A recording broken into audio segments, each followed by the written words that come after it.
first memory I have of going to the cinema was with my mum. I think when I was like maybe 6. I remember I was way too young anyway to be seeing, but I went to see Alien vs Predator with her. It was like in Ballincollig, some really like small cinema, really small, and like I remember being terrified of it now. I actually rewatched it recently as well, like, and just by looking at it, it's just such a gulf from what I remember it being from what it is now. Like, so I think that's like my first memory of it, and to this day, my mum will still ask me about it too. Like, so I think it comes to whether you have an inner life or not.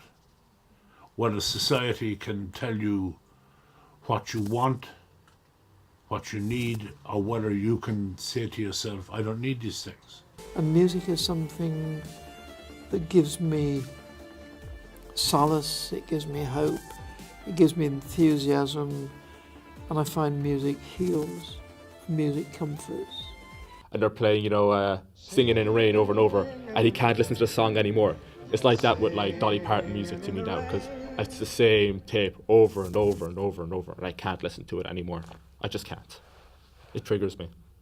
But I think the Sex Pistols album is one of the greatest albums of all time. I don't think the albums that came out by other people that came after it were great. I don't. I think that was a one album revolution. I couldn't believe it when Warren showed it to me. I couldn't believe that people in any town, never mind Joel, would go to so much trouble. And it was obviously a thing then, It was part of the era that fancy dresses were fancy dresses. And they took it so seriously and everything, very. And there was different categories in it. He didn't realise that it was actually a very important piece of film.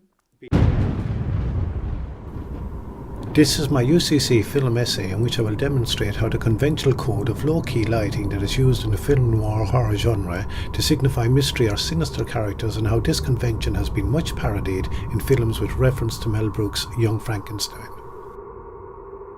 In 80 and 81, we ran that as a fringe event to the Cork International Film Festival. We ran it in Connolly Hall in Cork, and like I say, we had up to 800 people at the shows there. The actors were of course, Gregory Peck, that I remember mostly, Leo Jen, Richard Basaft, Noel Purcell, Roy Dano. I'm alive. The music brought me back. I will always remember, I get quite emotional now. The music brought me back to life. And that's what I think about music. I remember being in the Nook Bar in Youghal in 1959 with my father and his friend, and we were listening to Marty Robbins music, and it had a huge impact on me. I don't know why, it just did, and I think things happen out of the blue, and these can be the best things. Yeah, absolutely. You start to say, oh my God, I remember that, remember that, Sal, remember this, oh look at that, remember that, Sal, remember that day, that sort of thing. Yeah. And actually I remember Ken Russell's early amateur, one of Ken Russell, the famous director, we had one of his amateur films, which he'd done as a young fella, at 1 year at that festival. The first time I saw John Huston was standing at the door of the town hall, a very imposing figure. And when I saw him, I said to myself, as a young lad now, God, I wouldn't like to cross him, He looked like a guy with a great sense of purpose, that he would, take no bull from anybody, and what he wanted, he got. That's the way I felt about him now. If you listen to Revolution 9 by the Beatles, that could mean something completely different to you than it does to me, and I have no doubt that it does, because a lot of people the jury's still out on what that song means, I think a lot of people assimilated with the Beatles. Bob Dylan addressed the intelligence. If I ever like anybody I see in the media, it's because they're addressing your intelligence. They're not insulting your intelligence. Probably I used to be formed.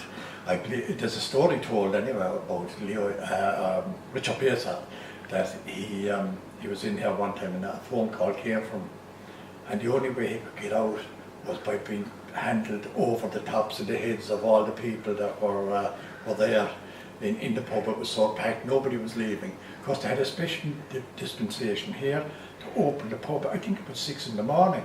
What they really wanted was older women with showers, because when the film came on, they were the ones that got the prominent scenes in the film.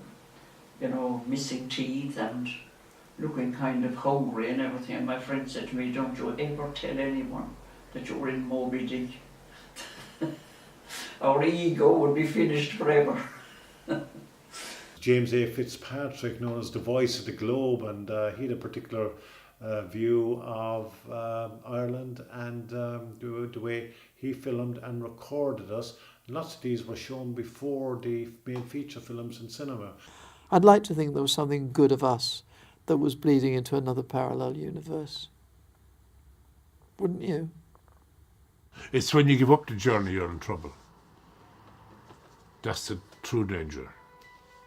You might end up playing golf. Yeah. I was a bit younger then, darling. And a bit thinner.